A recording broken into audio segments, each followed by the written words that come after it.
እንደኔ ፊታችሁ ተበላሽቶ ፊታችሁን ማስተካከልና ፊታችሁ ወደ ነበረበት የፊት ገጽታችሁ እንዲመለስላችሁ ከፈለጋችሁ በፀሐይ በሙቀት የጠቆረባችሁ ይህንን የፊት ውህድ በመጠቀም ፊታችሁን ማስተካከል ትችላላችሁ። እንዲሁም ደግሞ በአይን ስር የሚፈጠሩ ጥቁር ነጠብጣቦችን ለመቀነስ የቆዳ መሸብሸብን ለመከላከልና ቆዳን ወጣት አድርጎ ለማቆየት ይረዳል። ሰላም ቤተሰቦች እንዴት ናችሁ? እግዚአብሔር ይመስገን እኔ ደህና ነኝ። ትዕግስት ነኝ። ዛሬም እንግዲህ በአዲስ ቪዲዮ መጥቻለሁ። የዛሬው የፊታችን ክሬም ደግሞ በጣም ቆንጆና ለፊታችሁ ወሳኝና ጥሩ ውጤት የምታመጡበት የፊት ክሬም ወይም ውህድ ነው ይዤላችሁ የመጣሁት። ፊታችሁ በፀሐይ በሙቀት ለተበላሸባችሁ እንዲሁም ደግሞ ፊታችሁ ማቅላት ለምትፈልጉ የወጣትነት ፊታችሁን ለመመለስ ፊታችሁ ውጥር እንዳለና ሳይሸበሸብ እንዲቆይ ከፈለጋችሁ ይህንን ክሬም በቤታችሁ ውስጥ ሰርታችሁ ተጠቀሙት። እንግዲህ እኔ የጠቀመኝን ለእናንተ ሁሌም ወደ እናንተ ለማምጣት ሁሌም ዝግጁ ነኝ። ይህንን ቪዲዮ ስትጀምሩ ላይክ አድርጉ። ለቤቴ ደግሞ አዲስ ከሆናችሁ ሰብስክራይብ እያደረጋችሁ ቤተሰብ ሁኑ። ወደ አሰራሩ እንሄዳለን። ወደ አሰራሩ ስንሄድ እንግዲህ እንዳያችሁት የሚያስፈልገን አንድ ኩካምበር ወይም ደግሞ በአረበኛው ኪያር ይሉታል እሱ ያስፈልገናል ማለት ነው። እንግዲህ አንድ ኪያር ተጠቅም ያለው ይሄንን ምን እናደርገዋለን? ይሄን መፍጨትም ትችላላችሁ። እንደዚህ ቁርጥ ቁርጥ አድርጋችሁ በመፍጫ መፍጨት ትችላላችሁ። ያው ትንሽ ስለሆነ ነው እኔ አንድ ኪያር ብቻ ስለተጠቀምኩ እንደዚህ አድርጌ መፈቅፈቅ እንደዚህ አድርጋችሁ መፈቅፈቅም ትችላላችሁ ማለት ነው። እኛ የምንፈልገው ጁሱን ስለሆነ ጁሱም ይሄ እንትኑም ያገለግላል። በነገራችን ላይ ሁለቱንም መጠቀም ይቻላል። እንዴት እንደምትጠቀሙት ደግሞ እነግራችኋለሁ ማለት ነው። እንግዲህ እንደዚህ አድርጌ ከፈቀፈቅኩት በኋላ በማጥለያ በደንብ አድርጋችሁ ታጠሉታላችሁ። ልክ ጁሱ እንዲወጣላችሁ ታጠሉታላችሁ ማለት ነው። ለዛ ነው ፍጩት ያልኳችሁ። ከቻላችሁ መፍጫ ይሄን የሚፈጭ መፍጫ ካላችሁ ብትፈጩት የበለጠ ጁሱ እንዲወጣላችሁ ይሆናል። ከሌላችሁ ደግሞ እንደኔ አድርጋችሁ እንደዚህ ፈቅፍቃችሁ ጁሱን በደንብ አድርጋችሁ ታጠሉታላችሁ ማለት ነው። እና ቤተሰቦቼ ቪዲዮውን እስከ መጨረሻው ተከታተሉት። ይሄ ውህድ በጣም ቆንጆ ነው። ፊታችሁን በተለይ ማቅላት ለምትፈልጉ ፊታችሁ ለጠቆረባችሁ ይሄንን ነገር ተጠቀሙት። ፊታችሁ ውጥር እንዳለ ነው የሚያቆይላችሁ። እንደገና ደግሞ አይናችሁ ስር ለጥቆቁር ነገር ለሚወጣባችሁ አይናችሁ ብጥ ካለባችሁ ይሄንን የኪያር ውህድ የኩከምበር ውህድ ተጠቀሙት። በጣም አሪፍ ነው። እንግዲህ ይሄ ኩከምበር በውስጡ የያዘው ቫይታሚን ሲ እና ካይፎይድ አሲድ ስለሆነ የቆዳ መሸብሸብን ለመከላከል እና ቆዳን ወጣት አድርጎ ለማቆየት ወሳኝ ሚና አለው ማለት ነው። እና ቤተሰቦች እንደዚህ አድርጋችሁ ታጠሉታላችሁ። አሁን በጣም ያስቸግራል። ያው ጁሱን ነው እኛ የምንፈልገው። እንደዚህ አድርጌ ካጠለልኩት በኋላ የምንጨምርበት ግብአት አለ።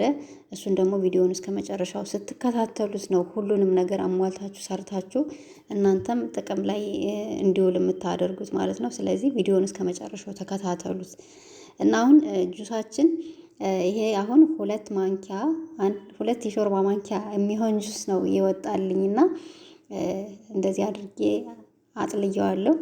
ከዛ በኋላ እዚህ ላይ ምን እንጨምራለን መሰላችሁ? የበቆሎ ዱቄት እንጨምራለን ማለት ነው። በአረበኛ ደግሞ ነሻ ይባላል። በሀገራችን ደግሞ የበቆሎ ዱቄት ነው። እንግዲህ የበቆሎ ዱቄት ማንኛውም ይሆናል ወይ ብላችሁኛል። የበቆሎ ዱቄት ትንንሹ በቆሎ የለም የእሱ ዱቄት ከሆነ ምንም ያልተቀላቀለበት ከሆነ ይሆናል።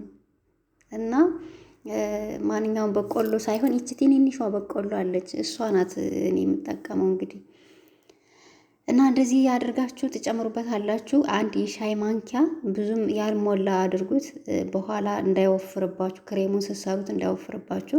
እንግዲህ ትንሽ ከ5 ደቂቃ በኋላ ነበረ ስራ ይዤ ነበር አቆይቼው። አያችሁት ከለሩ የኩከምበሩን ከለር ይዟል ማለት ነው። እዚህ እቃ ላይ በሌላ እቃ ምን እናደርጋለን መሰላችሁ? የሞቀ ወይም የፈላ ውሃ እንጨምርና ያዘጋጀነውን የኩከምበር ውሃ እዚህ ላይ እንጨምረዋለን ማለት ነው። እንጨምረዋለን ስላችሁ እላዩ ላይ እናስቀምጠዋለን። ከዛ በኋላ በሞቀ ውሃው ነው ክሬም እንዲሆንልን የምናደርገው። አሁን የሞቀ ውሃው እንፋሎት ይሄንን ክሬም ያደርግልናል ማለት ነው። ሙቀት ከታች እየተሰማው ከላይ ደግሞ እያማሰልን ክሬም ያደርግልናል ማለት ነው። ውሃው ሲቀዘቅዝባችሁ ሙቅ ውሃ እየጨመራችሁ ክሬም ታደርጉታላችሁ ማለት ነው። ወይም ደግሞ እሳት ላይ በትንሹ ቅንስ አድርጋችሁ እሳት ላይም እንትን ማለት ትችላላችሁ። በድስት ውሃውን እያፈላችሁ ላዩ ላይ ይሄን መጨመርም ትችላላችሁ። ስለዚህ እንደዚህ አድርገን ክሬም እስከሚሆንልን እናማስላለን። እጃችሁን ማቆም የለባችሁ፣ ማማሰል አለባችሁ። ያው ከስር ሙቀቱ እየተሰማው ላይ ክሬም እስከሚሆንላችሁ እንግዲህ አያችሁት፣ እንደዚህ ነው የሚሆነው እና ማማሰል አለባችሁ። እጃችሁ ማረፍ የለበትም።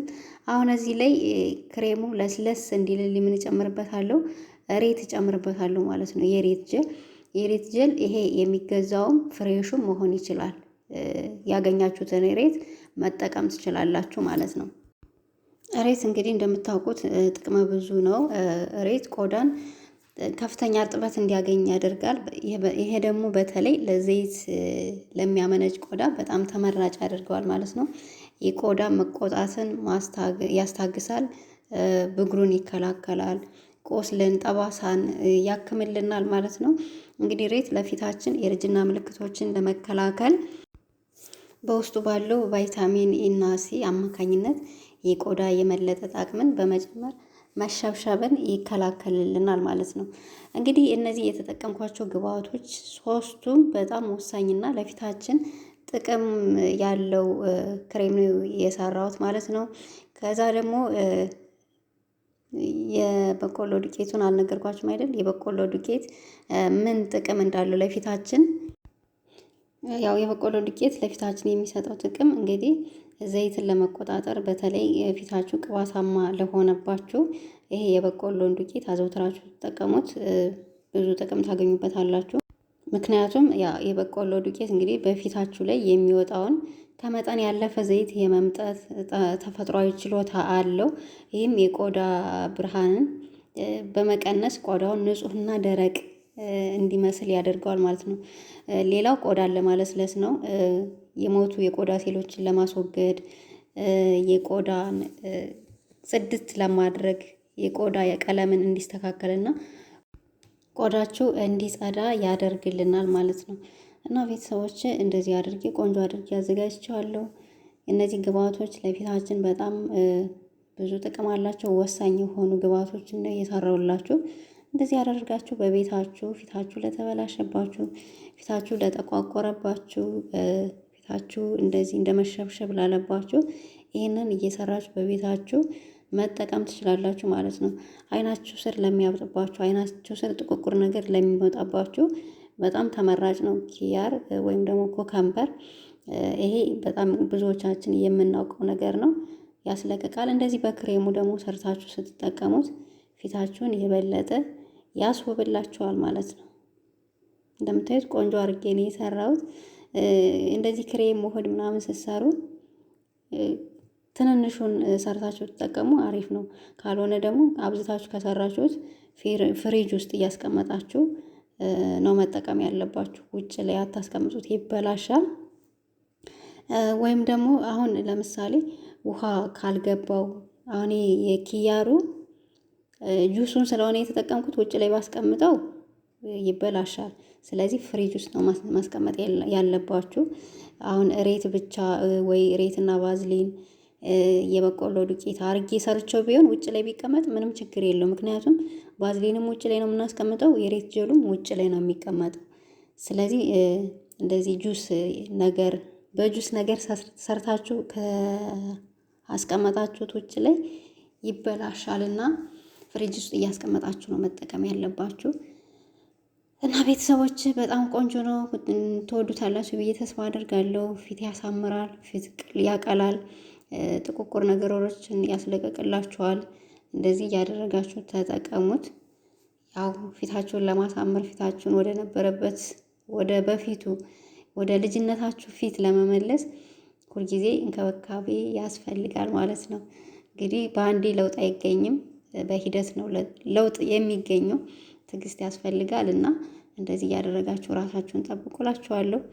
ያው ሁሌም እንደምላችሁ ከራሴ ላይ አይቼ ሞክሬ የተስማማኝን ነው ወደ እናንተ ይዤላችሁ መመጣውና እንግዲህ ቪዲዮን ከወደዳችሁት ላይክ እያደረጋችሁ እንዲሁም ደግሞ ለወዳጅ ዘመዶቻችሁ ጓደኞቻችሁ ሸር እያደረጋችሁ ለቤቴ ደግሞ አዲስ ከሆናችሁ ሰብስክራይብ እያደረጋችሁ ቤተሰብ ሆኖ ላለውኝ ስለምትከታተሉኝ አመሰግናለሁ።